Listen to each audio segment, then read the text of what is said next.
ஐக்கிய நாடுகள் மனித உரிமைகள் பேரவையின் இலங்கையின் மனித உரிமைகள் நிலவரம் தொடர்பிலான மேம்படுத்தப்பட்ட அறிக்கை கடந்த ஆகஸ்ட் மாதம் வெளியிடப்பட்டது.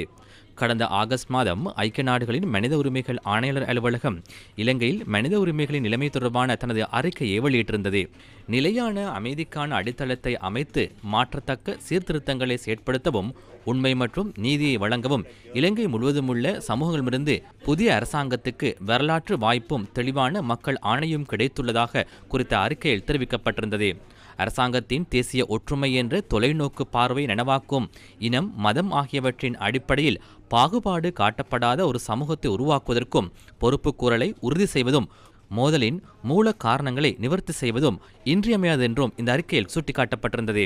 அதே நேரம் நாட்டின் சர்வதேச மனிதுரிமை கடமைகளுக்கு இணங்க அடிப்படை அரசியலமைப்பை மேற்கொள்வதும் சட்ட மற்றும் நிறுவன ரீதியிலான சீர்திருத்தங்களை மேற்கொள்வதும் மாற்றத்தக்க சீர்திருத்தங்களை ஏற்படுத்துவதற்கு அவசியம் என அந்த அறிக்கையில் தெரிவிக்கப்பட்டிருந்தது.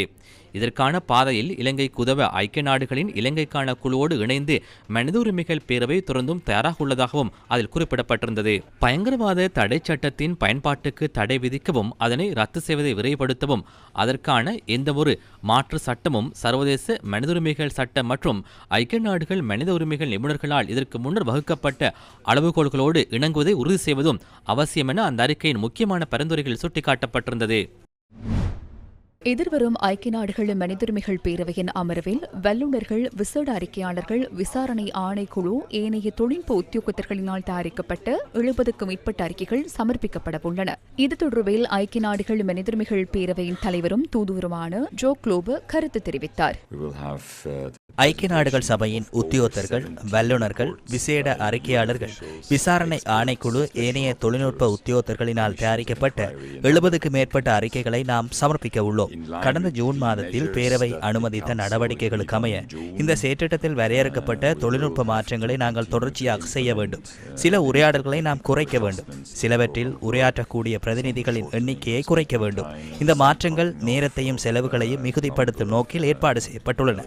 அத்துடன் எதிர்வரும் திங்கட்கிழமை மியன்மார், இலங்கை, ஆப்கானிஸ்தான், சூடான் ஆகிய நாடுகளில் மனித உரிமைகள் பேரவை அதன் நிலைமை தொடர்பில் ஆராய உள்ளது.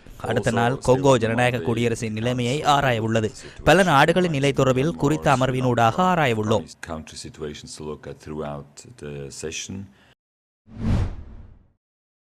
இன்றைய அமைச்சரவை தீர்மானங்களை அறிவிக்கும் ஊடக சந்திப்பிலும் ஐக்கிய நாடுகளின் மனிதுரிமைகள் பேரவையின் கூட்டத்தொடர் தொடர்பில் கருத்து தெரிவிக்கப்பட்டது. அமைச்சரே, அடுத்த வாரம் 8ஆம் தேதி திங்கட்கிழமை ஐக்கிய நாடுகளின் மனிதுரிமைகள் பேரவையின் கூட்டம் ஆரம்பமாக உள்ளது. இலங்கை தொடர்பில் அந்த கூட்டத்தில் பிரித்தானியா உள்ளிட்ட சில நாடுகள் பிரேரணையொன்றை கொண்டுவரவுள்ளதாகவும் அது தொடர்பில் அரசாங்கத்துக்கும் அறிவிக்கப்பட்டுள்ளதாகவும் அறிய கிடைக்கின்றது. எனது முதலாவது கேள்வி, அது தொடர்பில் இலங்கையின் நிலைப்பாடு என்ன? அதற்கு எவ்வாறு பதிலளிக்க எதிர்பார்த்துள்ளீர்கள்? கடந்த காலங்களில் எமது நாட்டில் இடம்பெற்ற ஜனநாயக மீறல் செயற்பாடுகளும் மனித உரிமை மீறல் செயற்பாடுகளும் ஏதேனும் ஒரு வகையில் மாற்றமடைந்துள்ளதாக சர்வதேச சமூகமும் ஏற்றுக்கொண்டுள்ளது. அது தொடர்பில் ஐக்கிய நாடுகளின் மனித உரிமைகள் ஆணையாளரும் தனது அறிக்கையை சமர்ப்பித்துள்ளார். அவர்களின் பக்கத்திலிருந்து சில பரிந்துரைகளும் முன்வைக்கப்பட்டுள்ளன. அது தொடர்பில் வெளிவிவகார அமைச்சும் அரசாங்கமும் கவனம் செலுத்தியுள்ளன. அது தொடர்பில் மனித உரிமை பேரவை கூட்டத்தொடருக்கு முன்னதாகவோ அல்லது கூட்டத்தொடர் நடைபெற்றுக் கொண்டிருக்கும் போதோ அரசாங்கம் பதிலளிக்கும். සැසියට පෙර හෝ අතරතුරදී අපි රජය පැත්තෙන් ප්‍රකාශයක් කරන්න.